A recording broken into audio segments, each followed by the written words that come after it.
जो भी माला पढ़ा दिए प्लीज प्लीज अपने अपने सीट को पकड़े प्लीज। सारे लीडर से रिक्वेस्ट है प्लीज अपने अपने सीट को पकड़ लें जी। दोस्तों ये रिकॉग्निशन, यह सम्मान एक आम इंसान को खास बनाने का एक रास्ता अगर है कहीं पे तो वो मोदी के लिए है, जहां पे पैसे के साथ साथ वह लाइफ स्टाइल, वह लग्जरियस लाइफ स्टाइल पूरे हिंदुस्तान में एक पहचान, दिल से लोगों का एक सम्मान सिर्फ और सिर्फ आज के डेट में अगर कहीं पे है तो वह मोदी के लिए दुनिया में है। और इसी का एक अद्भुत क्षण अभी आपकी नजर के सामने है कि इस उम्र में सांसद विधायक भी नहीं बन पाते हैं लोग, लेकिन आज ना जाने कितने लोगों की जिंदगी को चेंज करते हुए और खुद की लाइफ में इन्होंने चेंजिंग लाया। मैक्सिमम लोग आप जानते होंगे। चलिए सारे लोग please please please please please please please sir please sir please sir please sir cooperate please please. आइए स्टेज स्टेज स्टेज छोड़िए तो, क्योंकि टाइम ओवर हो रहा है। प्लीज बाद में टिक ले लेंगे। Okay okay please leave your stage, please leave your stage.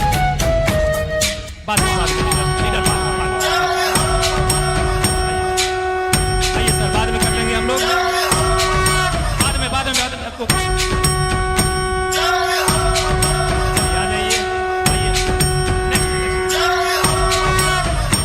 बाद में कर लेंगे। लेट हो रहा है प्लीज।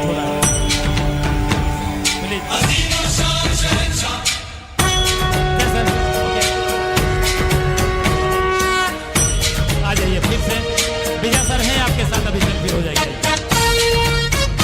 अपने तरफ से सर के लिए जोरदार ताली। And again most welcome to Begusarai.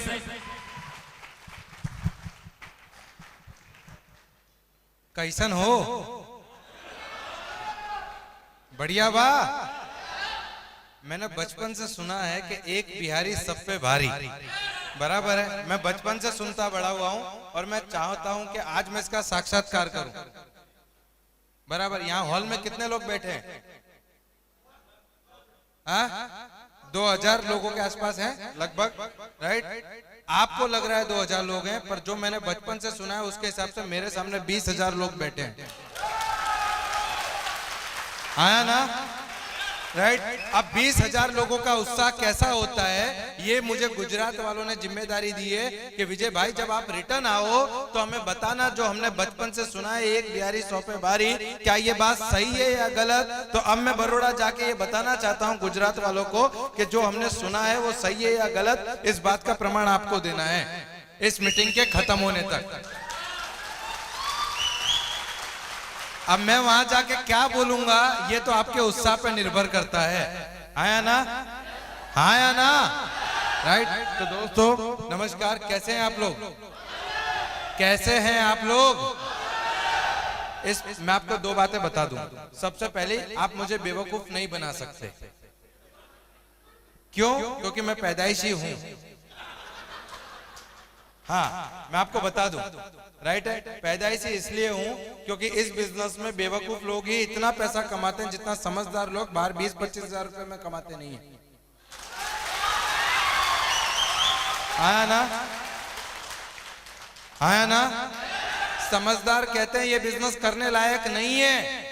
उनसे पूछा जाता है कि आप क्या कमाते हैं, तो बोले हमें सैलरी मिल जाता है। एक मीटिंग में मैं गया था, मुझे बोला कि एक इंजीनियर साहब, मैं सब उनका रिस्पेक्ट करता हूँ, दिल से रिस्पेक्ट करता हूँ, हर एजुकेशन का रिस्पेक्ट करता हूँ। एक व्यक्ति ने, एक पढ़े लिखे व्यक्ति ने मुझसे पूछा कितना कमा लेते हो? मैंने कहा सर आपके जितना नहीं। तो बोले आपको पता है विजय भाई मैं कितना कमाता हूँ? मैंने कहा नहीं। तो बोले annual package is my 5 lakh rupees, 5 lakh रुपया साल का। मैंने कहा सर मैं आपके जितना तो नहीं कमा पाता, क्योंकि पता नहीं 60 लाख रुपया साल का मोदी कर क्यों देते। तो सदगुरु महाराज को जानते हैं आप? सदगुरु महाराज को सुना है आपने? तो किसी ने सदगुरु महाराज से पूछा, किसी रिपोर्टर, किसी पत्रकार ने सदगुरु महाराज से पूछा कि what is the reason behind your happiness. आप इतने खुश कैसे रहते हैं, आप ऐसे खुश कैसे रहते हैं? तो सदगुरु महाराज ने कहा, I am never argument with the foolish people, मैं कभी मूर्खों से आर्ग्यूमेंट नहीं करता। पत्रकार ने कहा, I am not agree with you, मैं आपके साथ सहमत नहीं हूं। सदगुरु महाराज ने कहा, यू आर एब्सोल्युटली राइट। तो यदि आपको अपने जीवन में खुश रहना है तो आपको ये बात का अनुभव होना जरूरी है कि आपको किससे आर्ग्यूमेंट नहीं करनी, हाँ है ना, राइट।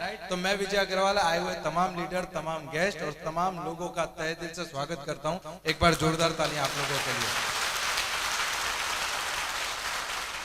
पूरी लीडरशिप जिन्होंने मुझे यहाँ इनवाइट किया, पूरी लीडरशिप, राइट, और सिंह साहब यहाँ बैठे हैं, जितने भी लीडर्स का मैं नाम जानता हूँ, राइट, सारे लोग यहाँ बैठे हैं। और खासकर मैं दिल से शुक्रिया अदा करना चाहूंगा कि मुझे बिहार की इस पावन धरती पर बुलाने का जो सौभाग्य आज मुझे मिला है, आप लोगों के सामने खड़े होने का। ऐसे हमारे अविनाश जी के लिए भी एक बार जोरदार तालियां होगा। बराबर, मैं आपको शायद पता नहीं है कि उन्हें समय लेने में कितना कष्ट होता है, क्योंकि किसी भी अपलाइन को बुलाते समय, आज कोई भी अपलाइन आती है तो उसे फायदा होता है इसलिए वो आती है, पर किसी और लीडर को यहाँ तक बुलाना, राइट है, वो बहुत कठिन काम होता है, उसके लिए बहुत बड़ा दिल चाहिए। और सबसे इम्पोर्टेंट बात बताऊं, सबसे बड़ी अच्छी बात यह है कि उसके लिए एक साफ नीयत चाहिए, और आप नसीब वाले हो कि आपके पास साफ नीयत का अपलाइन है, राइट। तो मुझे गर्व है और मैं दिल से शुक्रिया अदा करता हूं आप तमाम लोगों का। और मैं ये जरूर कहना चाहूंगा आप सारे लोगों के बीच में, मध्य में, कि आप जितने भी लोग आज यहाँ पे बैठे हैं, कृपया करके मोटिवेट होके मत जाइएगा।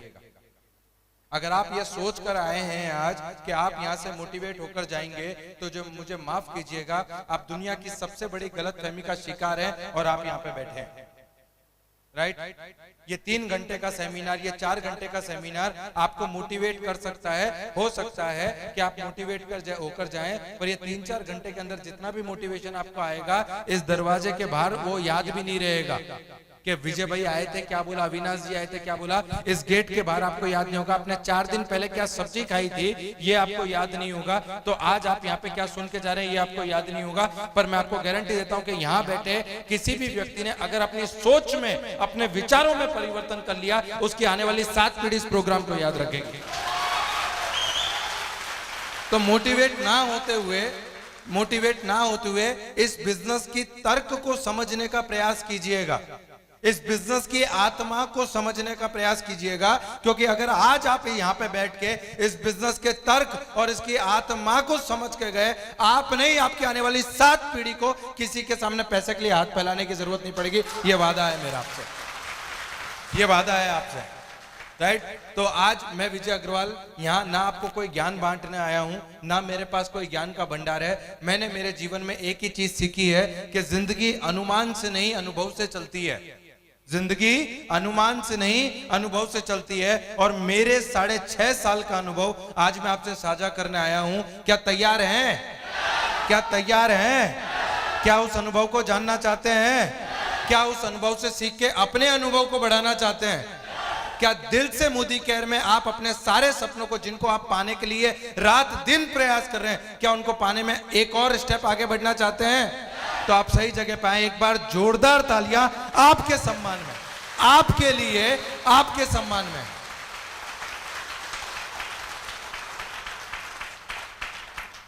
इसे अगर आप जोरदार तालियां कहेंगे तो इसके बाद में जो बजाएंगे उसे क्या कहेंगे?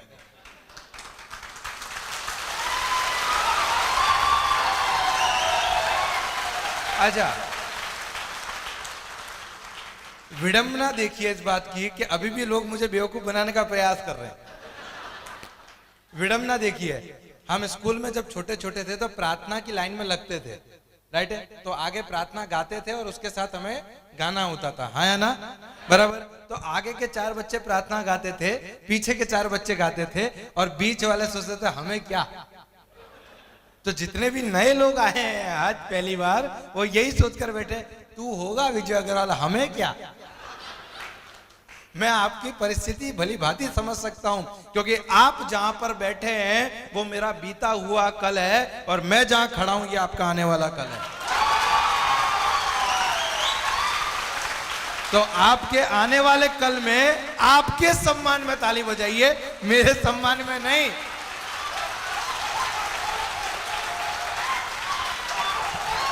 आया ना?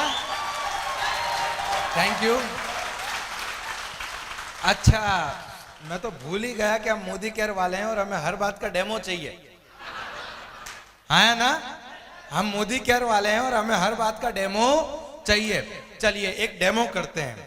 आपको सबको सौगंध है, जिसको आप मानते हैं उसकी सौगंध है आपको। जैसा मैं कर रहा हूं वैसा आपको करना है, राइट है? हम डेमो दे रहे हैं एक, जैसा मैं करूंगा ऐसा आपको करना है। सारे हाथ, सारे लोग अपना एक हाथ उठाइए, एक हाथ इस तरीके से, सारे लोग, एक भी बाकी ना रहे, एक भी।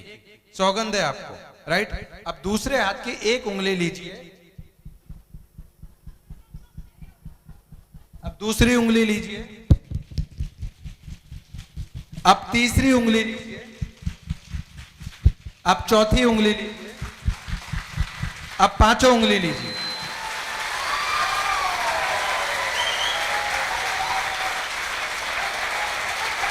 आप सोच कर देखिए, डेमो काम करता है ना? डेमो काम करता है, आया ना? राइट? मेरे दोस्त एक बात हमेशा याद रखना, ये जीवन जो है ये बहुत कठिन है। इंग्लिश में कहावत है, इंग्लिश में एक बहुत अच्छी कहावत है कि teacher is more strict than life, life is more strict than teacher. जो जीवन है वो शिक्षक से ज्यादा कड़क होता है, कठिन होता है। क्यों? क्योंकि टीचर पहले आपको पढ़ाता है, फिर आपकी परीक्षा लेता है, हाँ या ना? राइट? और जीवन पहले आपकी परीक्षा लेता है और उसमें से आपको कुछ पढ़ाता है। एग्री करेंगे मेरी बात से? राइट? तो मैंने जो परीक्षा दी है, मैंने अपने पूरे जीवन में, मैं आज 28-29 साल का हूं, मैंने पूरे जीवन में बादाम कम और ठोकर ज्यादा खाई है। किसी ने मुझसे पूछा था कि विजय भाई आपके पास इतनी बुद्धि आई कहां से? मैंने कहा बादाम कम और ठोकर ज्यादा खाई है। तो जब जब जब जब आपको ठोकर मिलेगी तब तब आप में बुद्धि आ जाएगी। आप में से जितने लोगों को आलस आता हो, दूसरे दिन सुबह उठ के 500 का नोट फाड़ दीजिए। आपका सारा आलस ना चला जाए तो कह देना, आया ना? क्योंकि जैसे ही आप 500 की नोट फाड़ने के लिए उठाओगे, आपके अंदर अचानक बुद्धि आ जाएगी, कल से जल्दी उठूंगा, आज क्यों फाड़ू, हाँ ना? राइट? तो मैं विजय अग्रवाल बड़ौदा से आज तहे दिल से आप सारे लोगों का स्वागत करता हूं। और मेरा एकमात्र उद्देश्य ये है कि मैंने मेरे जीवन के 6.5 सालों के अंदर जो भी कुछ सीखा है, जो भी कुछ लर्न किया है, जो भी कुछ मैंने पाया है, उसे मैं आज इस स्टेज के माध्यम से, इस पवित्र स्टेज के माध्यम से आप लोगों तक पहुंचाऊं। क्योंकि एक बात मुझे समझ में आती है कि अपने लिए जिए तो क्या जिए, औरों की जिंदगी में कुछ कर पाए तो उसे जीना कहते हैं, बराबर? और मैं आपको बता दूं एक बात, आपकी पूरी टीम का पैसा मुझे आता है। आप जितने भी लोग यहां बैठे हैं, आपकी सारे लोगों की मेहनत का पैसा मुझे बड़ौदा गुजरात में आता है। अब आप पूछेंगे कि यार हब तो हमारे अपलाइन में है नहीं, तो आपको पैसा आता कैसे? आया ना? आया ना? पर मैं आज आपको एक बहुत कठोर सत्य से परिचय करवाता हूं आपका। मोदी केयर जो है वो टोटल टर्नओवर के पैसा देती है, मेरे टर्नओवर का पैसा नहीं देती। और टोटल टर्नओवर में आपका टर्नओवर भी काउंट होता है, आया ना? आया ना? तो यहां मैं अपने आपके द्वारा भेजे गए पैसे का ऋण चुकाने आया हूं। आप जिस व्हाइट पल्स सोप से नहाते हो, बराबर वही व्हाइट पल्स सोप से मैं नहाता हूं, पर नहाते आप और खुशबू मेरे बाथरूम तक आती है, राइट? तो कृपया करके मैं ये चाहूंगा कि रिकॉर्डिंग नहीं करेंगे तो चलेगा, राइट है? ताली नहीं बजाएंगे तो चलेगा, पर मेरा एकमात्र उद्देश्य है कि मैं आपके हृदय तक पहुंच पाऊं। मैं आपके यहां नहीं, यहां नहीं, यहां नहीं, आपके हृदय तक पहुंच पाऊं। और यही मेरा आखिरी तक का प्रयास रहेगा। साथ देंगे मेरा? साथ देंगे मेरा? Right? Thank you so much दोस्तों। नाम विजय अग्रवाल, और मैं हमेशा कहता हूं इस बात को कि अगर विजय अग्रवाल के पीछे से, विजय अग्रवाल के नाम के अंदर से अगर अल्पेश गज्जर नाम को हटा दिया जाए तो विजय अग्रवाल का जो अस्तित्व है वो शून्य है। मैं जोरदार तालियां चाहूंगा मेरे great mentor, great leader Shri Alpesh Gajjar sir के लिए, जिनकी वजह से एक पानी के पाउच बेचने वाला लड़का आपके सामने सूट बूट में खड़ा है। ये उनका प्रताप है। एक बार जोरदार तालियां ऐसे ग्रेट मेंटर के लिए, क्योंकि एक पानी के पाउच बेचने वाले की औकात नहीं है कि वो आपके सामने सूट बूट में आके खड़ा हो सके, राइट। ये मोदी केयर और उस मेंटर की ताकत है कि एक पानी के पाउच बेचने वाले लड़के को आपके सामने खड़ा कर दिया। दोस्तों, नाम विजय अग्रवाल है। बेसिकली मैं बड़ौदा में रहता हूं और पिछले 6.5 साल से मैं इस बिजनेस को कर रहा हूं। दिल, दिमाग और पूरी आत्मा और पूरी श्रद्धा से मैंने इस बिजनेस को अपनाया है। इस बिजनेस को मैं कर रहा हूं। 9 जनवरी 2016 से पहले ऐसा कोई बिजनेस बाकी नहीं है जो मैंने नहीं किया। पानी के पाउच बेचना, घर पर घर न्यूज़पेपर डालना, मेरे पापा सब्जी की लारी लगाते थे, बराबर। मेरी माँ एक सिंपल सी हाउसवाइफ थी। कभी बड़े सपने नहीं देखे हमने, कभी बड़ा पैसा हमने नहीं देखा, कभी बड़ी गाड़ियों के बारे में हमने नहीं सोचा, किसी चीज के बारे में नहीं सोचा। सिर्फ एक ही चीज के बारे में सोचते थे रात और दिन, और वो थी कि ये घर चल जाए, बस ये घर चल जाए। इससे ज्यादा ना हमने कोई एक्सपेक्टेशन की, ना हमने कभी बड़े सपने देखे, ना कुछ देखा। बस अपने जीवन को धक्का मार मार के चला रहे थे। कभी भी ये नहीं सोचा कि हम भी कभी बड़ी गाड़ी में घूमेंगे, कभी बड़ा पैसा कमाएंगे, कभी बड़ा कुछ लेंगे। सुबह 4 बजे उठता था, सुबह 4 बजे उठता था, न्यूज़पेपर डालने घर घर जाता था, वहां से घर को वापस आता था। सुबह 7 साढ़े 7 बजे निरमा कंपनी में जॉब जाता था, वहां से घर को, वहां से शाम को 5 साढ़े 5 बजे घर पे आता था। 5:30 6 बजे मैं मेडिकल स्टोर पे जॉब जाया करता था। सुबह 4 बजे से लेके रात को 11 बजे तक काम करने के बाद मेरे हाथ में जो पैसा आता था वो 4800 रुपए, 4500 से 4800 रुपए आता था। और आप यकीन मानिएगा, जब मेरे पिताजी के हाथों में जाके मैं वो 4800 रुपए देता था तो आप यकीन मानिएगा 4 लाख के बराबर उस 4800 रुपए की कीमत होती थी। क्योंकि हमें पता है कि अगर किसी में की उंगली में चोट लगे तो दर्द का एहसास सिर्फ उसे होता है। हाँ या ना, हाँ या ना, बराबर। तो मुझे नहीं पता था कि वो 4800 रुपए मेरे पिताजी के हाथ में जब जाके देता था मैं, 4800 रुपए के बराबर वो रकम होती थी। और आप यकीन मानिएगा उस समय हमारा घर कैसे चलता था ये सिर्फ हम जानते हैं। पापा का एक्सीडेंट हुआ, पापा का एक पैर 3 जगह से टूटा, पापा का एक ही पैर 3 जगह से टूटा। ऑपरेशन कराने के लिए बराबर है पैसे नहीं थे। लोगों को लगता है कहानी है, अरे भैया आके देखो, किसी के जूते में पैर डालकर देखो कि उसे उस जूते को पहनने में कितनी तकलीफ हो रही है। आसान है किसी की, आसान है किसी को दूर से देखकर उसकी परिस्थिति का अंदाजा लगाना, मुश्किल है उसके जूते में पैर डाल के देखना कि उसे कितनी तकलीफ हो रही है। नहीं सोचा कभी कि कितना पैसा आएगा, नहीं सोचा कुछ, और रात दिन बस एक ही काम कि कैसे भी ये घर चल जाए, कैसे भी ये घर चल जाए, कैसे भी ये घर चल जाए। मरता क्या ना करता। जब आदमी के सामने मरण मतलब आखिरी ऑप्शन मौत रहता है ना, तो उसके पास चॉइस नहीं रहती कि उसे क्या करना चाहिए और क्या नहीं करना चाहिए। और इसी तरीके से जिंदगी चल रही थी और एक ही काम मैं रात दिन किया करता था, उस ऊपर वाले को गाली देने का। मैं ही मिला था तुझे, मैं ही, ये सारे दुख मेरे ही नसीब में लिख दिए तूने, सारी तकलीफें मुझे ही दे दी। और एक गरीब आदमी दिन में कम से कम 3 बार ऊपर वाले को कोसता है। हाँ या ना, राइट। अच्छा मैं ही मिला था, अब यही बचा था, ये भी दे दिया। हाँ या ना, कोई ऑप्शन नहीं था लाइफ में। और मैं आपको सच बता रहा हूं, बस धक्का मार के, जैसे कहते हैं ना, जीवन जी नहीं रहे, जीवन काट रहे हैं, जीवन जी नहीं रहे, काट रहे हैं। हम 6 लोग हैं घर में, 2 भाई 2 बहन 2 माँ बाप, 6 लोग। और 6 के 6 लोग हम 10 बाय 10 के आलीशान बंगले में रहते थे। 10 बाय 10 का आलीशान बंगला था हमारे पास। आप अगर मेरा पुराना किसी ने वीडियो देखा होगा तो उसमें है मेरा घर का वीडियो। वहां पे एक बार कंपनी ने, जब हमने कोई अचीवमेंट किया था तो कंपनी ने डॉक्यूमेंट्री बनाने के लिए घर में वीडियोग्राफर को भेजा था। आप यकीन मानेंगे, वो वीडियोग्राफर बोला अगर मैं घर में घुस के शूटिंग करूंगा तो मैं करूंगा कितना, इतना तो सामान लेकर आया हूं जितना चाहिए। तो मैंने बोला भैया तेरा सेटअप बाहर लगा ले, तो इतना ही शूट कर ले। एक दिन नौकरी से आ रहा था तो मुझे किसी ने पूछा, मेरा एक दोस्त था, उसने मुझसे पूछा कि विजय भाई क्या करते हो। मैंने कहा यार सुबह से उठता हूँ, ये करता हूँ और शाम को घर चला जाता हूँ। तो बोले विजय पैसा कमाना है। अब अगर आप भूखे से ये पूछो कि खाना खाना है तो वो क्या बोलेगा? हाँ या ना? आप में से कितने लोग मोदी केयर में पैसा कमाने के लिए आए हैं? मैं नहीं आया था।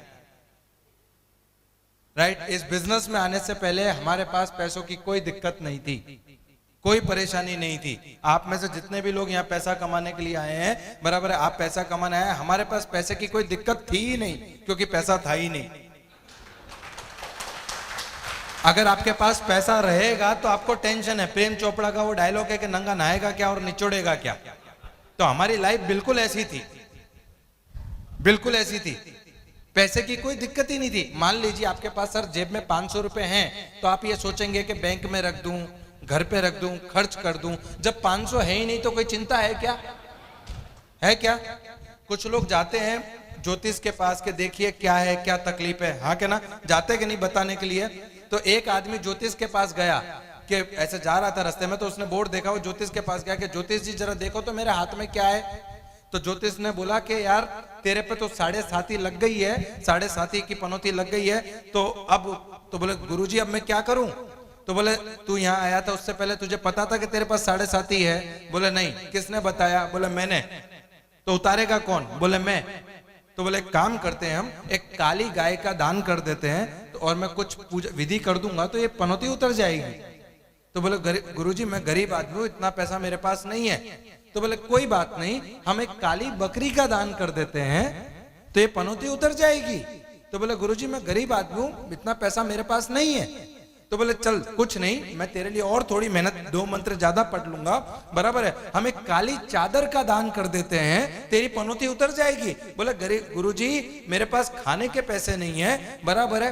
तो बोले चल कोई बात नहीं, मैं तेरा और थोड़ी मेहनत कर लेता हूं, हम एक काला रुमाल और काली उड़द का दान कर देते हैं, तेरी पनौती उतर जाएगी। बोले गुरुजी मैंने कहा तो मेरे पास खाने तक के पैसे नहीं है, मैं तो बिल्कुल बर्बाद आदमी हूं। तो बोले जब तू बर्बाद आदमी है तो फिर चिंता क्यों करता है? शनि तेरा क्या बिगाड़ लेगा जब तेरे पास कुछ है ही नहीं।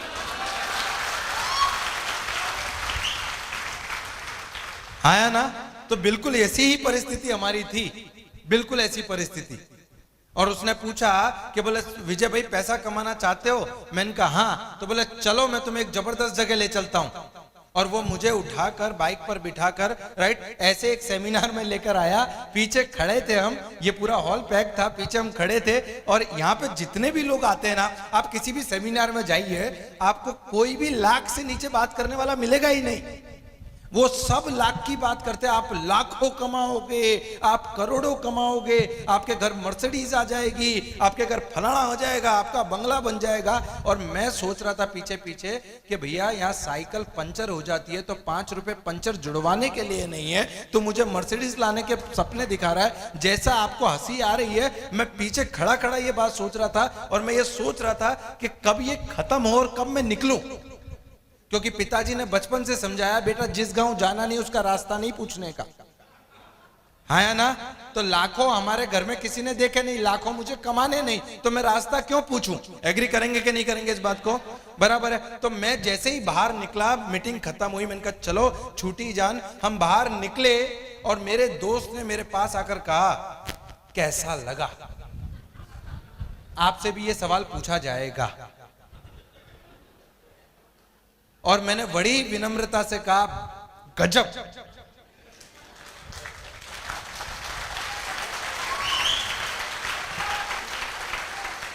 उसने मुझसे पूछा करेंगे? मैंने कहा नहीं। बोला क्यों? मैंने कहा यहां तो सब लाखों रुपए कमाने की बात करते हैं, तेरे पास कोई 2-4 हजार कमाने की बात हो तो बता, लाखों नहीं कमाना। एग्री करेंगे नहीं करेंगे? बराबर है। यहां तो सिर्फ 2-4 हजार कमाने की बात है। 2-4 हजार रुपए कमाना है, इससे ज्यादा कमाना नहीं है। वो मुझे समझाता रहा कि तू लाखों कमाएगा, अपलाइन करती है कि नहीं, तू लाखों कमाएगा। मैं बोलता था तेरा क्या फायदा, तू काहे मोटिवेट कर रहा है, हाँ ना। और ये फीलिंग आती है। उसने बोला तू लाखों कमाएगा, मैंने कहा नहीं चाहिए लाख, मुझे 3,000 चाहिए। बोला नहीं लाखों कमाएगा, मैंने कहा नहीं भैया 3,000 चाहिए। बोला नहीं लाखों कमाएगा। बाद में मुझे गुस्सा आया, मैंने कहा तुझे पता है ना मैं लाख आएगा मुझे। तो बोला हाँ विजय मुझे पूरा भरोसा है तुझे लाख आएगा। मैंने कहा तुझे पूरा भरोसा है मुझे लाख आएगा। बोला हाँ विजय मुझे पूरा भरोसा है लाख आएगा। मैंने कहा जिस दिन मुझे लाख आ जाए 97 तू रख लेना, 3 मुझे दे देना।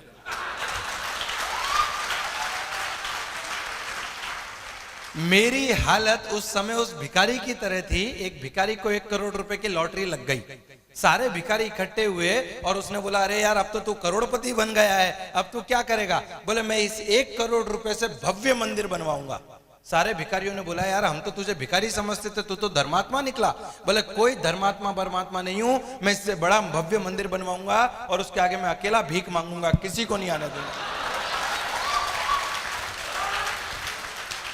तो कई बार हमारी स्थिति बिल्कुल ऐसी होती है कि करोड़ों रुपए की अपॉर्चुनिटी आने के बाद भी हम उस मेंटलिटी से बाहर आ नहीं पाते और हमें ये लगता है मैं अकेला ही कर लूंगा, मुझे किसी की जरूरत नहीं है।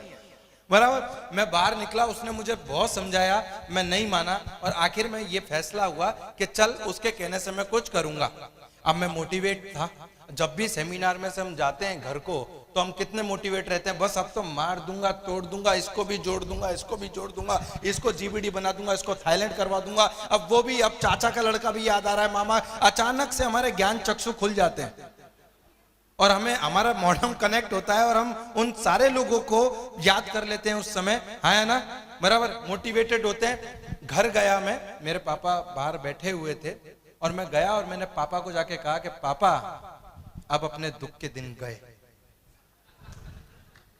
आप यकीन मानिएगा मेरे पापा ने पहली दफा मुझे 15 मिनट बहुत गौर से देखा कि सुबह तक तो ठीक था,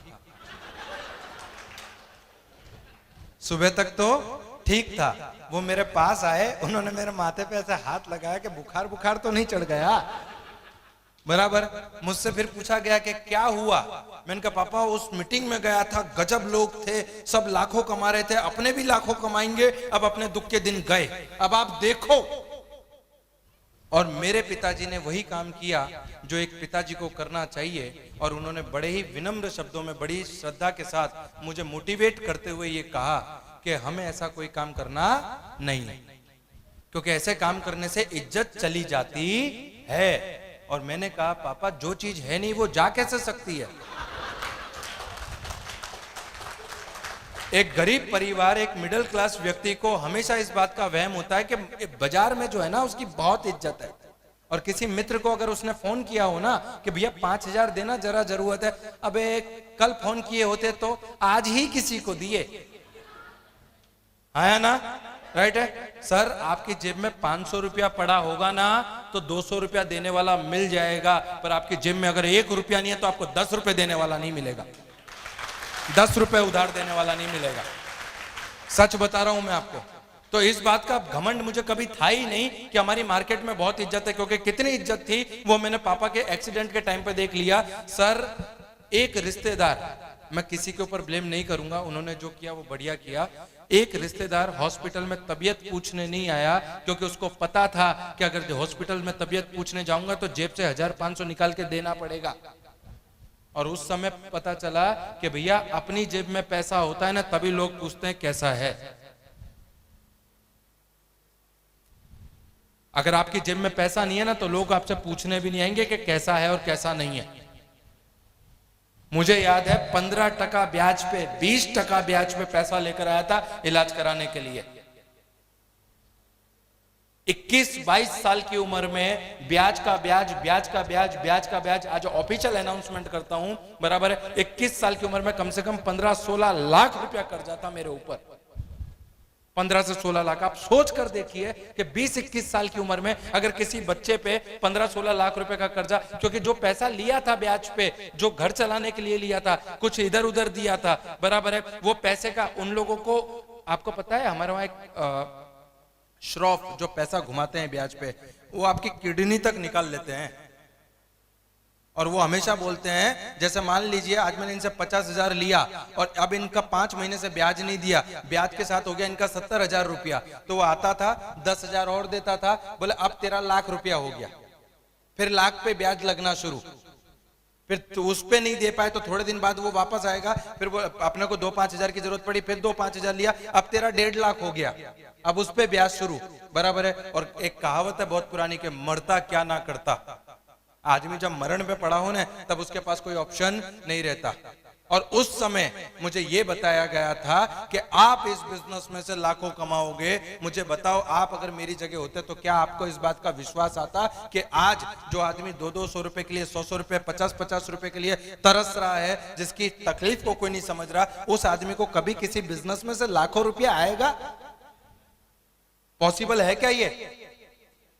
आप सोच कर देखिए। कई दिन हमारी लाइफ में ऐसे निकलते थे कि सुबह उठते थे तो उठने के बाद में अगर चाय बनानी होती थी तो कभी चाय पत्ती नहीं थी, तो कभी शक्कर नहीं थी। बराबर पड़ोस के घर पे ऐसे बरना दरवाजा खटखटा के, क्या थोड़ी सी एक कटोरी शक्कर दो ना, हम कल लाएंगे तो हम वापस देंगे आपको। 500-500 ग्राम, 400-400 ग्राम, किलो गेहूं का आटा लाके घर चलाते थे। और आपको यकीन नहीं होगा इस बात का कि कई दिन ऐसे निकले कि सुबह बनाएंगे तो शाम को क्या खाएंगे, और शाम को बनाएंगे तो सुबह क्या खाएंगे। और उस समय मुझे कोई मोटिवेट कर रहा है कि भैया तू लाखों कमाएगा, लाखों कमाएगा, लाखों कमाएगा। मुझे आज भी याद है 200 रुपए, मात्र 200 रुपए की सेकेंड हैंड साइकिल खरीदने के लिए घर का सिलेंडर बेच दिया था मैंने। जैसे आदमी के पास 2 किडनी होती है तो एक किडनी पे भी आदमी जिंदा रहता है कि नहीं रहता। तो मैंने सोचा घर में 2 सिलेंडर हैं, काम एक ही लग रहा है, एक दे दो। 200 रुपए की साइकिल खरीदने के लिए। और जब घर पे गया तो पापा ने बोला कुछ नहीं करना। मैंने कहा ठीक है, नहीं करेंगे। और उन्होंने मुझे 1000 एग्जाम्पल दिए। तेरे चाचा के लड़के ने भी करके देख लिया, तेरे मामा के लड़के ने भी करके देख लिया, फलाने ने भी किया था, उसने भी किया था, उसने भी किया था, किसी ने कुछ कमाया नहीं और सबका पैसा जेब से गया। मुझे बताइए, जहां पे आपको नेगेटिव चीजों से मोटिवेट किया जाता हो, कभी आपको इस बात का भरोसा आ पाएगा वहां से कि आप इस बिजनेस में से पैसा कमा सकते हो? मैंने मेरे अपलाइन से कहा मुझे नहीं करना भैया, मेरे पापा भी ना बोल रहे हैं, मेरे घर वाले भी ना बोल रहे हैं, नहीं करना मुझे। ये बात है 2013 की, ये बात है 2013 की। 2 साल के बाद में, 2-2.5 साल के बाद में मेरी पानीपुरी की लारी लगाता था मैं, पानीपुरी का ठेला लगाता था, गोलगप्पे जिसे कहते हैं, गुपचुप या गोलगप्पे यहाँ क्या बोलते हैं मुझे पता नहीं, बराबर पानीपुरी, राइट। वहां उसकी लारी लगाता था मैं। जो दोस्त मुझे सेमिनार में लेकर गया था, वो दोस्त एक दिन फिर मेरी लारी पे पानीपुरी खाने के लिए आया और उसने बोला कैसा चल रहा है? मैंने कहा बस लारी में धक्का दे रहे हैं।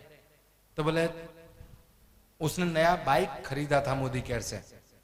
तो मैंने उससे पूछा कि भैया तुम्हारा अच्छा है यार, तुम तो नई नई गाड़ी, नई नई बाइक। तो बोले तुम्हें भी तो बताया था, पर तुम्हें कहां समझ में आता है, तुम्हें तो चर्बी है। तुम्हें भी तो बताया था, तुम्हें कहां समझ में आता है, तुम्हें तो चर्बी है। मैंने कहा यार चर्बी बर्बी कुछ नहीं है, पर पापा ने ना बोला कि नहीं करना है, इसमें सब ऐसा होता है वैसा होता है। तो बोले पापा ने ना बोला, उसके बाद में तू करोड़पति बन गया क्या? अच्छा स्थिति कैसी है अभी? मैंने कहा जैसी पहले थी वैसी ही आज है। उसने मुझसे पूछा क्या बदल पाएगा इस स्थिति को? मैंने कहा ऐसा ही चलता रहा तो नहीं। उसने अपने बैग में से अपने चेक का स्क्रीनशॉट निकाला और उसने मुझे बताया कि देख पिछले महीने में 16,000 रुपए का चेक आया है। यहाँ मैं सुबह 4 बजे से रात को 11 बजे तक मेहनत करता था, मुझे 5-6 हजार रुपए से ज्यादा नहीं मिला कभी। उसने 2-2.5 साल में 16,000 का चेक लिया। मुझे ऐसा लगा कि यार करने लायक तो है, 2-2.5 साल में तो कंपनी भागी ही नहीं। और आप यकीन नहीं मानोगे, वो दिन था 9 जनवरी 2016। उसने मुझसे कहा कि चल मैं तुझे मैंने कहा यार ऐसा कुछ है तो मुझे भी बता, मैं करता हूं ट्राई। अगर तू मुझे सपोर्ट करेगा तो मैं ट्राई करता हूं, तू मुझे सपोर्ट करेगा तो मैं ट्राई करता हूं। तो बोला मैं तुझे सपोर्ट करूंगा। फिर उसने दोबारा मुझे एक सेमिनार में बुलाया। मैंने कहा यार वो सेमिनार में जाएंगे वही लाखों करोड़ों की बात होगी, वही सब हेलीकॉप्टर और मर्सिडीज की बात होगी। एक काम कर, तू जाके आ जा, तू मुझे समझा देना। हर डाउन अपलाइन से ये कहती है कि सर आप मुझे समझा देंगे, मैं तो आप ही से समझ लूंगा, मुझे किसी मीटिंग में जाने की जरूरत नहीं है। मेरे को वो जबरदस्ती लेकर आया और उस दिन मेरी जिंदगी का टर्निंग पॉइंट साबित हुआ, क्योंकि एक सब्जी बेचने वाली औरत, एक सब्जी का बिजनेस करने वाली औरत स्टेज पे आई और उसने कप कपाते, ऐसे उसके हाथों में माइक दिया गया और उसने कप कपाते हाथों से ये बोला कि मैं इस बिजनेस से 3000 रुपए कमाई, मैं इस बिजनेस से 3000 रुपए कमाई। आप यकीन नहीं मानोगे, मैं जिस कुर्सी पे बैठा था उस पे मैंने जोर से हाथ मारा।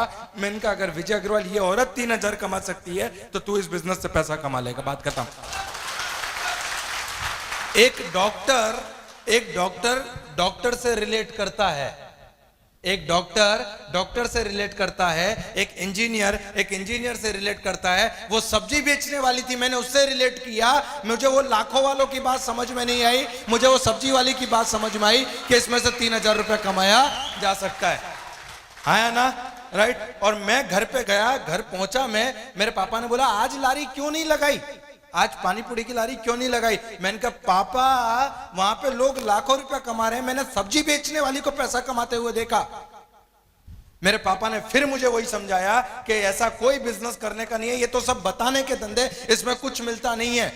और मुझे उस दिन एक सेमिनार में बैठे बैठे एक बात समझ में आई और मैंने उसे अपने जीवन के मूल मंत्रों में शामिल कर लिया। और वो बात इतनी थी कि दुनिया से लड़ने से पहले, रणभूमि को जीतने से पहले आपको मन भूमि को जीतना पड़ता है। अगर आप मन भूमि में हार गए, अगर आप मन भूमि में हारे हुए हो तो दुनिया की कोई ताकत आपको रणभूमि में जिता नहीं सकती। और अगर एक बार आपने मन भूमि में जीत हासिल कर ली, दुनिया की कोई ताकत, कोई माइका लाल आपको बाहर हरा नहीं सकता।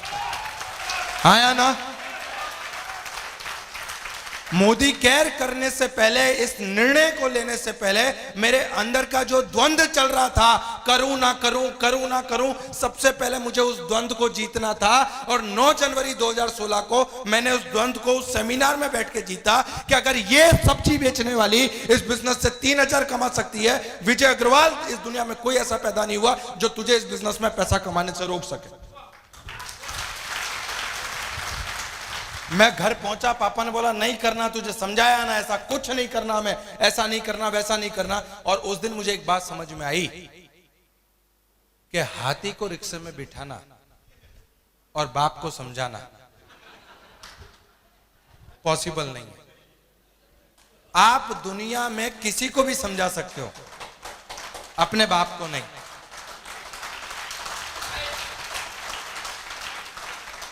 आप दुनिया में किसी को भी समझा सकते हो, अपने बाप को नहीं। और मैं उस दिन समझ गया कि ये नहीं समझेंगे, क्योंकि उनके मुंह पे हर बात के अंत में एक ही डायलॉग होता था, मैं तेरा बाप हूं, तू मेरा बाप नहीं है।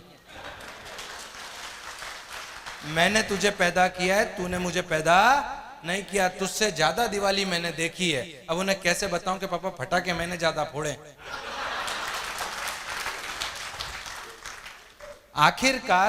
आखिरकार जैसे कहते हैं ना कि सबसे घातक हथियार कौन सा है, परमाणु, राइट। उससे भी घातक हथियार का नाम मैं आज आपको बताता हूं, इमोशनल हथियार।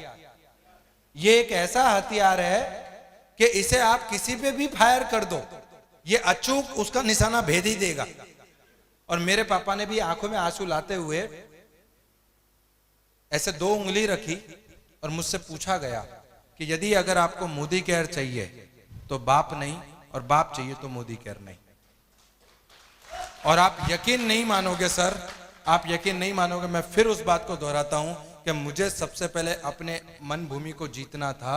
मैंने मन भूमि को जीता और मैंने निर्णय किया कि मैं मोदी केयर करूंगा।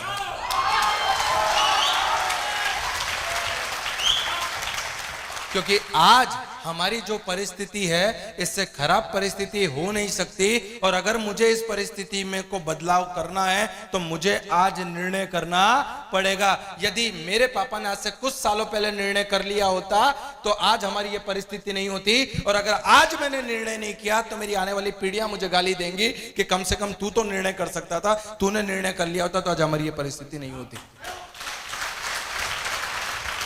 मुझे नहीं पता सर, मुझे नहीं पता कि आप अपने जीवन में मोदी केयर को करने के लिए क्या कीमत चुकाओगे। मेरे पापा ने मुझसे कहा कि आज से मैं तेरा बाप नहीं, तू मेरा बेटा नहीं। आपको यकीन नहीं होगा सर, 1.5 साल तक मेरे पिताजी ने मुझसे बात नहीं की। 1.5 साल खून के आंसू रोया हूं सर मैं। आप सोच कर देखो, एक घर में एक छत के नीचे आप रह रहे हो, आप खाने बैठे हो तो पिताजी खाने नहीं बैठे, पिताजी खाने बैठे तो आप नहीं बैठे। सुबह 6 से 8 बजे निकलता था, रात को 2-2 बजे घर में जाता था ताकि पिताजी से इंटरेक्शन ना हो, उनसे झगड़ा ना हो जाए। सुबह उठा, मम्मी को बोला कि मम्मी पिताजी से रात को ऐसी ऐसी बात हो गई है, आप है ना मुझे, तो मेरे मम्मी ने कहा मुझसे कि वो तेरे पापा हैं, तुझे गलत थोड़ी समझाएंगे, वो तेरा अच्छा ही तो चाहते हैं। मैंने कहा मैं यही तो बोल रहा हूं कि वो मेरे पापा हैं, वो मेरा अच्छा ही तो चाहते हैं, पर उन्हें ये समझ नहीं आ रहा कि इसी में मेरा अच्छा है। राइट? अच्छा, समझ आ नहीं रहा ऐसा नहीं था, वो समझना चाहते नहीं थे। क्योंकि मैं आपको एक बात बताता हूं, आप सोते हुए व्यक्ति को, सोते हुए आदमी को उठा सकते हो। जो आदमी सो रहा है ना, उसे आप उठा सकते हो, पर जो आदमी सोने का ढोंग कर रहा है, क्या उसे उठाया जा सकता है? होता है कि नहीं? जो नहीं समझ रहा उसे समझाया जा सकता है, पर जो समझते हुए ना समझे उसे समझाया जा सकता है क्या? हाँ या ना? तो मुझे समझ में आया कि ये समझना चाहते नहीं है, और उस समय मैंने निर्णय किया कि मैं मोदी केयर करूंगा। मैंने मेरी माँ से कहा, आज मैं आपको बताता हूं, मैंने मेरी मम्मी से कहा कि 5 साल मुझे दे दो। 5 साल ये मत पूछना कि बेटा तूने खाना खाया, सोया नहीं सोया, तू कब आ रहा है, कब जा रहा है, ऐसा समझना। 5 साल तुम्हारा लड़का विदेश गया है पैसा कमाने के लिए, 5 साल दे दो मुझे मेरी जिंदगी के। अगर 5 साल में मैंने सफलता अर्जित नहीं की, मैं सौगंध खा के बोलता हूं मां, पूरी जिंदगी वो करूंगा जो आप कहोगे, मुझे 5 साल दे दो इस बिजनेस में अपने करियर को बिल्ड करने के लिए। 5 साल। 5 साल। सर, आलू प्याज फ्री में नहीं मिलता, आलू प्याज फ्री में नहीं मिलता। आप सफलता लेने निकले हो, कीमत तो चुकानी पड़ेगी, कीमत तो चुकानी पड़ेगी। एक बहुत अच्छे शायर ने एक शायरी कही कि फूल तो खिलते हैं इस चमन में, फूल तो खिलते हैं इस चमन में, शर्त यह है कि बीज को दफन होना होगा। फूल तो खिलते हैं इस चमन में। मैंने मम्मी से बोला 5 साल दे दो। मैं गया मेरे अपलाइन के पास और अपलाइन से जाके कहा कि सर आपने कहा था आप सपोर्ट करेंगे, मैं तैयार हूं, बताइए क्या करना है। मेरे अपलाइन ने थोड़े दिनों उनके साथ रहा, थोड़ा कुछ सीखा, कुछ पता चला, और एक दिन मैंने उनको डेमो के लिए बुलाया। 4 बजे का डेमो का समय निर्धारित हुआ और मैंने उन्हें डेमो के लिए बुलाया। मेरे अपलाइन को मैंने फोन किया कि सर कल शाम को 4 बजे डेमो करने जाना है, कल शाम को 4 बजे डेमो करने के लिए जाना है। मेरे अपलाइन ने कहा ठीक है, अपनी डेमो किट ले आना। मैंने कहा सर वो क्या होता है? क्योंकि हर डाउनलाइन को यह लगता है कि वो डेमो किट बना के अपलाइन पे एहसान कर रहा है, और ये सत्य है। और मुझे ऐसी ही फीलिंग आई थी कि मेरा अपलाइन, मैंने कहा सर वो डेमो किट क्या होता है? तो बोला वो आपके पास जो थैला होता है ना वो। तो मैंने कहा वो तो मेरे पास नहीं है, मैंने आपसे कहा तो था कि खाने तक के पैसे नहीं, आप डेमो किट बनाने की बात कहाँ कर रहे हो? तो उन्होंने कहा कि एक काम करना, मैं बाहर हूं, तुम मेरी डेमो किट मेरे घर से लेते हुए आना और 4 बजे तुम वहां पहुंच जाना, मैं सीधा ही वहां पहुंचूंगा। 4 बजे मैं वहां पहुंचा, वो जिस महिला ने मुझे बुलाया था उन्होंने टेबल वेबल लगा दिया, 8-10 महिलाएं आ गई। अब 4 से 4:10 हुई, मैंने अपलाइन को फोन किया, मैंने कहा सर कहाँ पे? तो बोले विजय मुझे 15-20 मिनट लगेगी। मैंने कहा ठीक है सर। फिर मैंने 4:15 बजे जो 8-10 लेडीज आई थी उसमें से 2-3 लेडीज उठ के चली गई कि वो आए ना तो हमें बताना, हम फिर आ जाएंगे। फिर 4:30 बज गए, मैंने फोन किया सर कहाँ पे? तो बोले विजय 15-20 मिनट और लगेगी। अब मुझे धीरे धीरे गुस्सा आने लगा कि इनको पता नहीं चलता क्या। 5 बज गए, 5 बजे तक मेरा अपलाइन आया नहीं। मैंने उसको फोन किया, मैंने कहा भाई कहाँ पे? तो बोले मुझे और 15-20 मिनट लगेगी। अब मुझे काटो तो खून नहीं निकले, क्योंकि मेरे पापा ने पहले ही कहा था कि इसमें सब बेवकूफ बनाते हैं, और मुझे उस दिन पहली बार ये लगा मैं बेवकूफ बन गया। क्यों? क्योंकि अपलाइन ने क्या बोला था? सपोर्ट करूंगा, मैं तुझे पूरा सपोर्ट करूंगा, और मेरे दिमाग में यह था कि अब ये मुझे पूरा सपोर्ट करेगा। 5 बज गए, वो नहीं आया। जो 10-12 महिलाएं आई थी, अब उसमें से 2-3 महिलाएं बची, और जिस महिला ने मुझे डेमो के लिए बुलाया था उन्होंने कहा कि विजय भाई जैसा आता है आप कर दो ना। अब मैंने जिंदगी में पहली बार डेमो के गिलास उठाए, दोनों में पानी डाला, एक में स्टेरिक्लीन और एक में लाइजोल डाला, और मैंने उठाकर कहा देखो बैक्टीरिया मर गए।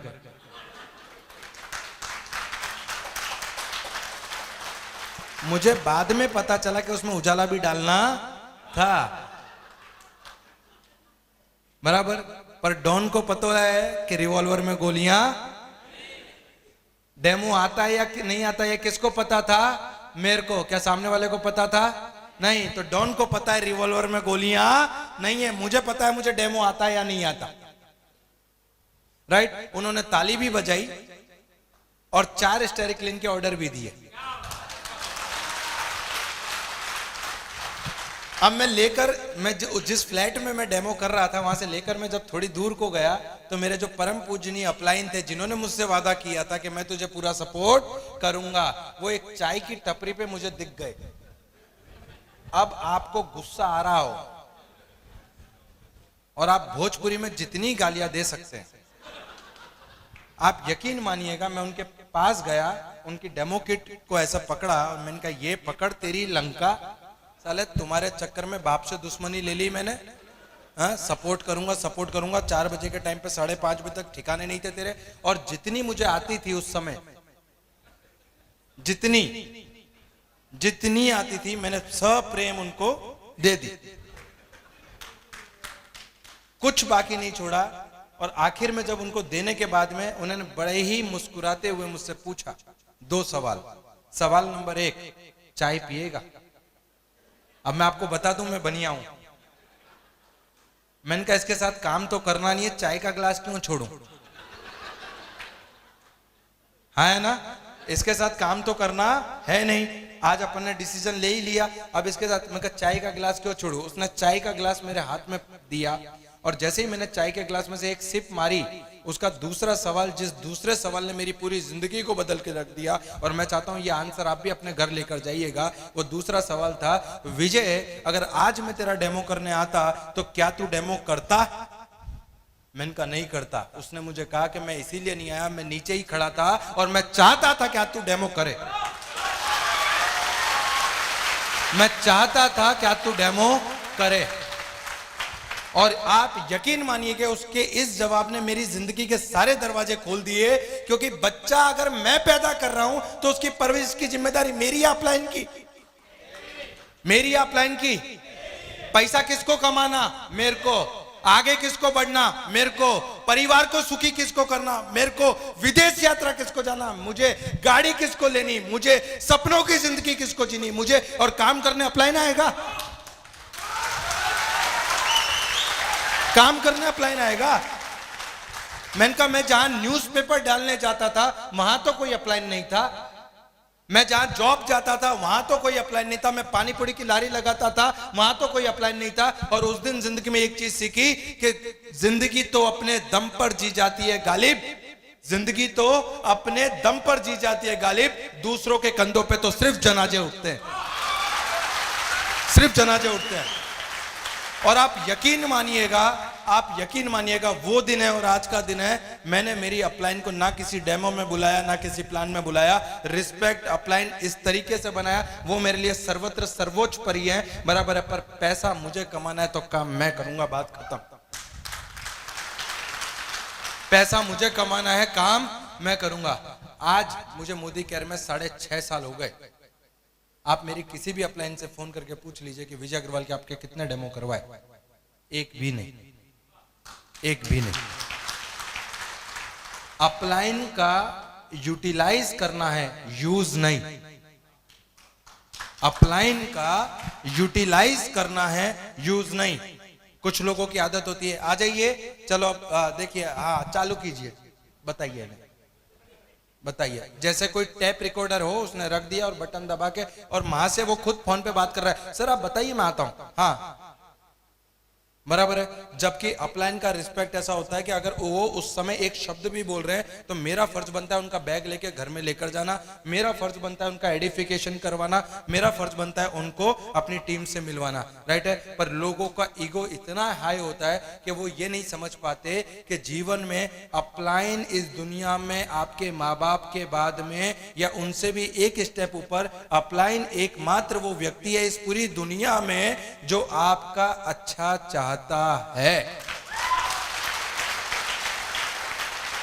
क्योंकि अगर आपका 100 रुपया आएगा तभी उसको 100 रुपया आएगा, आपको 200 रुपया आएगा तभी उसको 200 रुपया आएगा। और कोई भी समझदार व्यापारी, कोई भी समझदार व्यापारी अपनी चलती दुकान पे लात नहीं मारता, हाँ या ना, बराबर।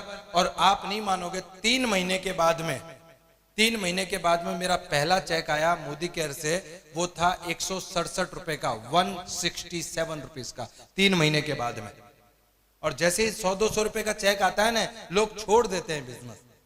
अरे इतनी मेहनत करी, देखो सर 100 रुपया आया, इतना काम किया, देखो 200 रुपया आया। जब मेरे को 167 रुपीज का चेक आया मोदी केयर से, मैं खुशी के मारे बावला हो गया, पागल हो गया। मैंने घर पे फोन किया, मम्मी को बोला, मम्मी आज तो खीर बनाओ। मम्मी ने बोला क्या हुआ? मैंने कहा चेक आया है। तो बोले अच्छा। मम्मी ने खीर बनाई, हम घर पहुंचे, खीर खाने बैठे। जैसे ही मम्मी ने पूछा कितने का चेक आया, मैंने कहा पूरे 167 रुपए का। बोले तू पागल हो गया है क्या? 200 रुपया खीर बनाने में खर्चा कर दिया और तू 167 का चेक लेकर आया है? बोले पागल हो गया है क्या? मोदी केयर वालों ने कुछ कर दिया क्या तेरे ऊपर? पागल हो गया क्या? मैंने मम्मी को बोला, मम्मी लोग कहते हैं इस बिजनेस में पैसा नहीं आता, 167 आया मतलब पैसा आता है, आया ना? अगर 167 आया है इसका मतलब पैसा आता है। अब इस 167 को 1670 में, 1670 को 16,700 में और 16,700 को 1,67,000 में बदलना है। मुझे एक बात बताइए, अगर आपके घर में खुशखबरें आने वाली हो और यदि कोई कंफर्म कर दे कि शी इज प्रेग्नेंट, तो आप घर पे आके क्या करते हो? कोई हंसेगा नहीं, कोई खुशी नहीं, 9 महीने बाद देखेंगे। कोई ऐसा करते हो क्या? है कि नहीं नहीं कोई हंसेगा नहीं, कोई खुशी की बात नहीं, 9 महीने बाद आएगा तब देखेंगे। नहीं, हम पहले दिन से खुशी मनाने लगते हैं, हाँ या ना? पहले दिन से, अरे बेटा ये खा, ये मत खा, ये उठा, ये मत उठा। आया नहीं है वो, 9 महीने बाद उसका जन्म होगा, पर वो उसकी किलकारी आज आपके घर में गूंजने लगती है जिस दिन डॉक्टर कंफर्म करता है कि शी इज प्रेग्नेंट। यस और नो? यस और नो? वो बच्चा आया नहीं है, पर उसकी किलकारियां, उसकी छोटी छोटी उंगलियां, उसके पैर, उसकी सांसें, उसके रोने की आवाज आपके कानों में गूंजने लगती है। वो आया नहीं है, 9 महीने बाद आएगा, पर उसके एहसास आपको उस दिन हो जाता है जिस दिन डॉक्टर कंफर्म करता है कि शी इज प्रेग्नेंट। यस और नो? हाँ या ना? तो जिस दिन 167 आया, मैं समझ गया शी इज प्रेग्नेंट। अब तो मात्र 9 महीने की राह देखनी है, मात्र 9 महीने। और आपको बताते हुए गर्व होता है, पहला चेक आया था मेरा 167 रुपीज का। आज मोदी केयर से मेरा हाईएस्ट पे आउट है 6.5 लाख रुपया महीना, 6.5 लाख रुपया महीना। अब मुझे बताइए आप कि उस दिन अगर मैंने 167 पे मोदी केयर छोड़ दिया होता तो आपको क्या लग रहा है, मैं कलेक्टर बन गया होता? आईएएस ऑफिसर की एग्जाम मैंने पास कर ली होती, मैं आज भी कहीं बड़ौदा में ठेला लगा रहा होता। और कभी ना कभी आप बड़ौदा गुजरात घूमने आते तो आप मेरे वहां पानी पूरी जरूर खाते, आया ना? राइट? एक हारा हुआ इंसान और एक योद्धा, दोनों में फर्क इतना ही होता है कि जब दुनिया उससे कहती है हारे हुए इंसान से कि तू छोड़ दे, वो तुरंत छोड़ देता है। और जो योद्धा होता है वो ये बोलता है यार एक प्रयास और करके देखता हूं। सिर्फ इतना फर्क होता है। आज मोदी केयर के माध्यम से मुझे आज मोदी केयर में 6.5 साल पूरे हो गए। आपको बताता हूं और गर्व करता हूं इस बात पे, मोदी केयर से अब तक पिछले 6.5 सालों में 2.5 करोड़ रुपया मेरे घर पे आया है। 2.5 करोड़ रुपया, 2.5 करोड़ हर रोज। जब मैंने मोदी केयर शुरू किया था तो मेरे घर पे हर रोज हमारे आस पड़ोसी में से कोई ना कोई मेरे पापा को समझाने आता था, बाबूलाल तेरा लड़का किस धंधे में देख, बाबूलाल तेरा लड़का किस धंधे में देख। आज भी मेरे पापा को रोज एक आदमी समझाने आता है, बाबूलाल आपका लड़का किस धंधे में देख। शब्द वही है, कौन कहता है आसमान में सुराख नहीं होता, करने वाला चाहिए, करने वाला चाहिए। रोज एक आदमी समझाना आता था। मेरी मम्मी बोलती थी मुझसे कि देख वो भी आके समझा के चले गए, वो अंकल भी आके समझा के चले गए, वो भी सलाह दे रहे हैं कि नहीं करना चाहिए। मैंने कहा जितने भी आदमी सलाह देने आ रहे हैं उनसे सिर्फ एक ही बात करनी है आपको कि 6 महीने का राशन भरवा दीजिए, मेरा बच्चा वही करेगा जो आप कहेंगे। और जैसे ही मम्मी ने ऐसा बोलना शुरू किया, पता नहीं सलाह देने वालों की कमी कैसे हो गई। फिर कोई सलाह देना आता ही नहीं था, क्योंकि सलाह देने में तो पैसा लगता नहीं है, राशन भरवाने में पैसा लगेगा, आया ना बराबर। और इन लोगों की हाँ ना को सुन के, इन दो चार उच्च तुच्छों की ना को सुन के हम जैसे लोग बिजनेस छोड़ देते हैं, जिनके घर में उनकी वाइफ उनका सुनने को तैयार नहीं है, उनकी सुन के हम बिजनेस छोड़ देते हैं। सर 200 रुपए की साइकिल खरीदने के लिए घर का सिलेंडर बेचा था, 200 रुपए की साइकिल खरीदने के लिए घर का सिलेंडर बेचा था। सबसे पहली गाड़ी खरीदी 7.5 लाख रुपए की ग्रैंड i10, सबसे पहली गाड़ी खरीदी मोदी केयर से। 1 साल के अंदर सबसे पहली गाड़ी खरीदी 7.5 लाख रुपए की ग्रैंड i10।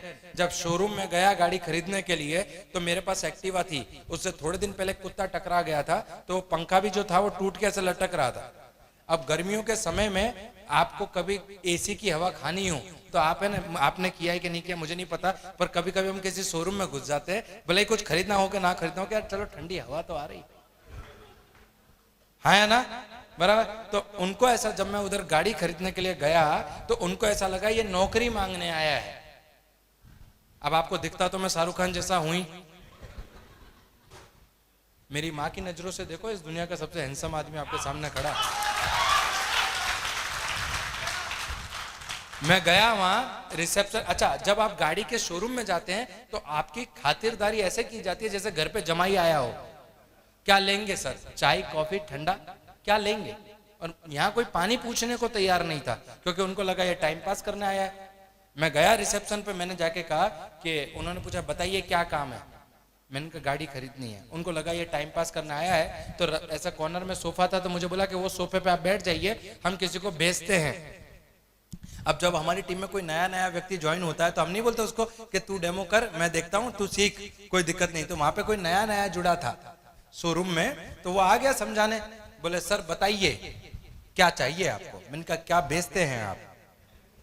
तो बोले गाड़ी। मैंने कहा वही चाहिए। उसने मुझसे दूसरा सवाल पूछा कि सर कितना बजट है आपका?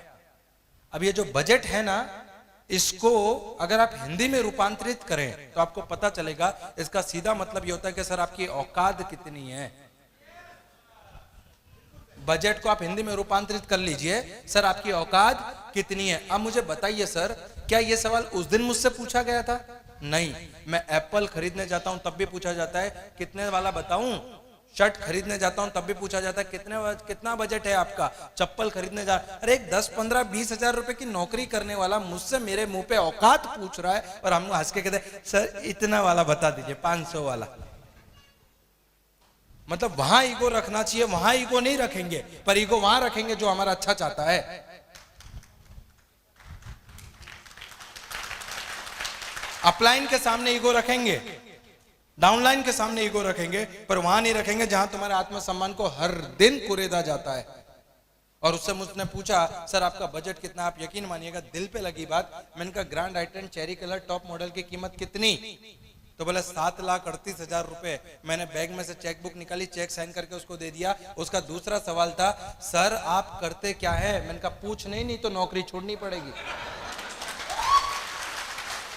मैंने कहा पूछ मत, नहीं तो नौकरी छोड़नी पड़ेगी। पहली गाड़ी खरीदी ग्रैंड i10। पापा को, उस समय तक पापा मुझसे बात नहीं करते थे, तो मैंने पापा को, मेरे मम्मी को फोन किया। मैंने कहा मम्मी पापा को भेजो, काम है, अर्जेंट भेजना। तो मेरी मम्मी को लगा आज ये फंस गया कहीं, इसने किसी ने इसको धर दबोचा है। तो उसने पापा को बोला कि जाओ उसको छुड़ा लाओ, जाओ। और तब तक मैंने बताया नहीं था कि मैं गाड़ी खरीद रहा हूं, मैंने बताया नहीं था।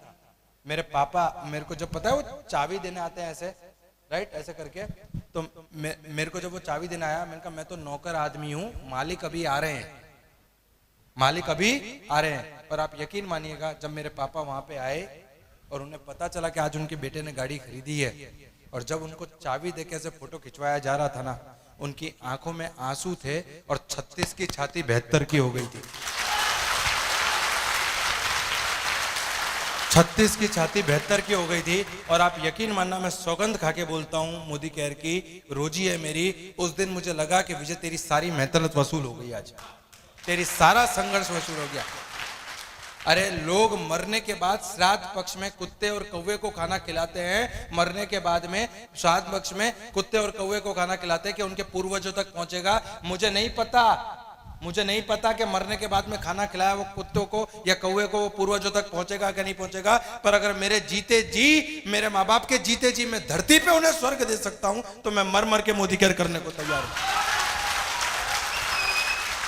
कहते हैं कि आप अपनी चमड़ी के जूते भी बना के माँ बाप को पहनाओ तो नहीं चुका सकते, राइट है। अरे भैया 5 साल नहीं 10 साल भी अगर मुझे मर मर के मोदी केयर करना पड़ा और मेरे माँ बाप के चेहरे पे स्माइल आ गई ना, तो इससे बड़ा संघर्ष और इससे बड़ा प्रसाद मेरे लिए जीवन में और कोई नहीं होगा,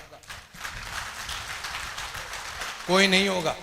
एक माँ इस उम्मीद में 9 महीने बच्चे को पेट में रखती है, इस माँ एक उम्मीद में 9 महीने बच्चे को रखती है कि बड़ा होके ये मेरे लिए कुछ करेगा, और जब वो बच्चा बड़ा होता है ना तो वो बोलता है हमसे ना हो,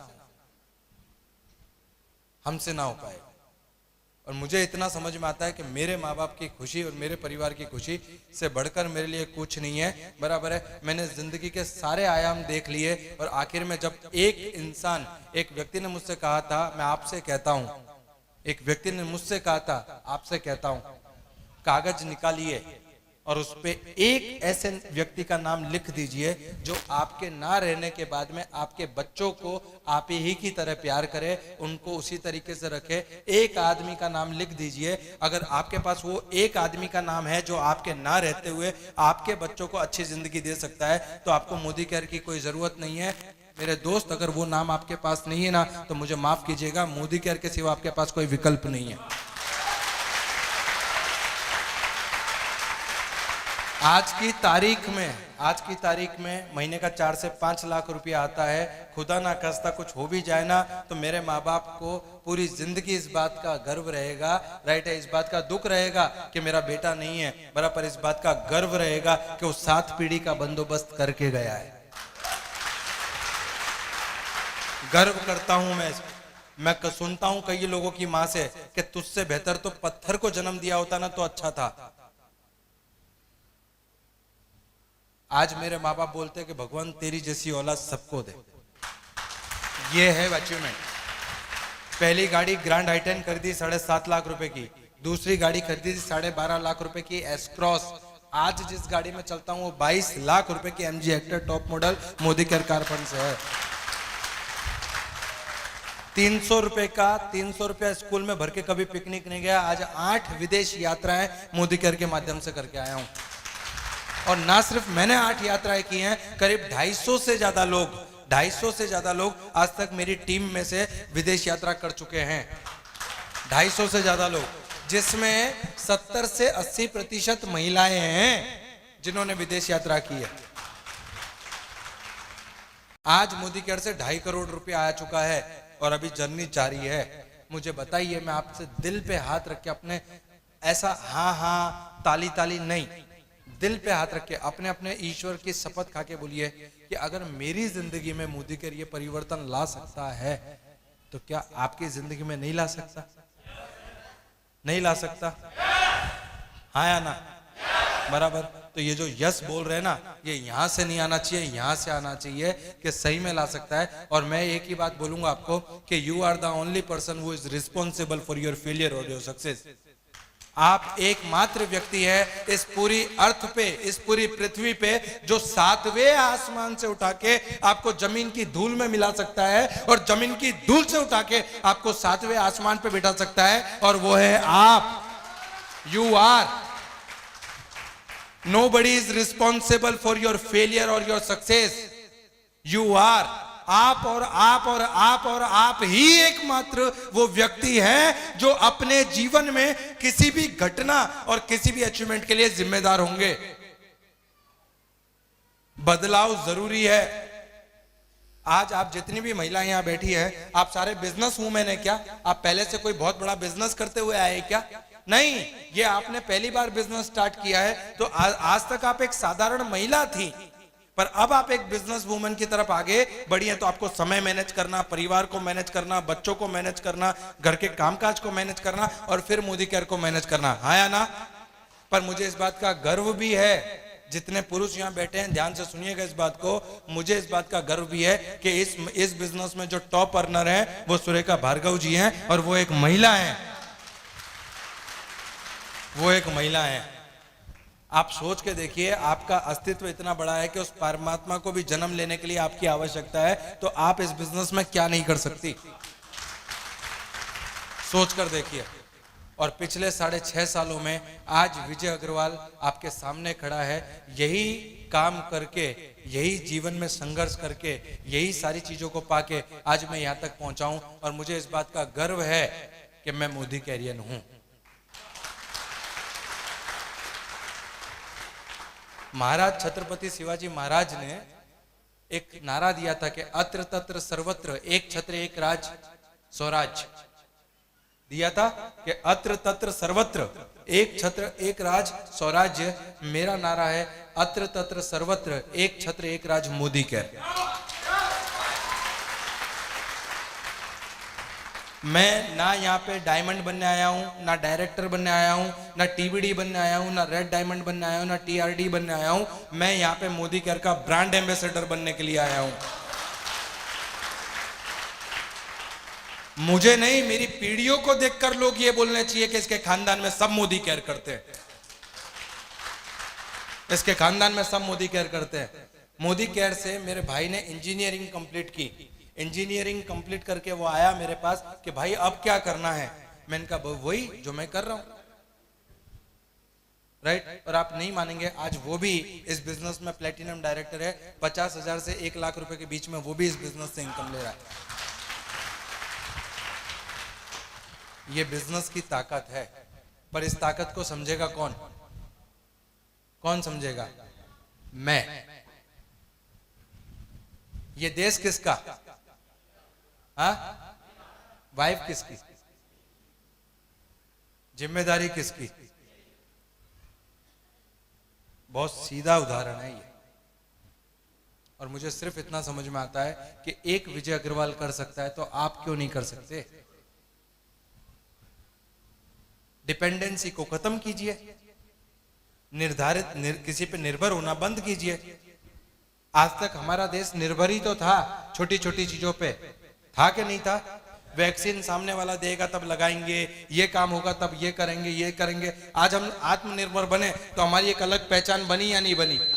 बनी या नहीं बनी? तो मुझे इतना समझ में आता है कि जब बिजनेस हो, जीवन हो या दुनिया का कोई भी क्षेत्र हो, अगर आप आत्मनिर्भर हैं तो दुनिया में किसी की ताकत नहीं आपको पीछे कर दे। तैयार हैं उसके लिए? तैयार हैं उसके लिए, राइट। तो मैं समय लेते हुए मैं ये कहूंगा कि अब नेक्स्ट सेशन को स्टार्ट करें, राइट। तो एक बार जोरदार ताली से मैं फिर से यहाँ पे बुलाना चाहूंगा हमारे ग्रेट लीडर को। Thank you. एक जोरदार ताली, फिर से जोरदार ताली दोस्तों। खड़े होकर के एक जोरदार ताली इनके स्टोरी के लिए, एक जोरदार ताली दोस्तों। क्या बात है, वाह, super. Thank you, thank you very much. किन्हीं की डायरी मिस हो गई है, किन्हीं की डायरी मिस हुई है, वो आकर के ले सकते हैं यहाँ पे। रुला दिया सर ने।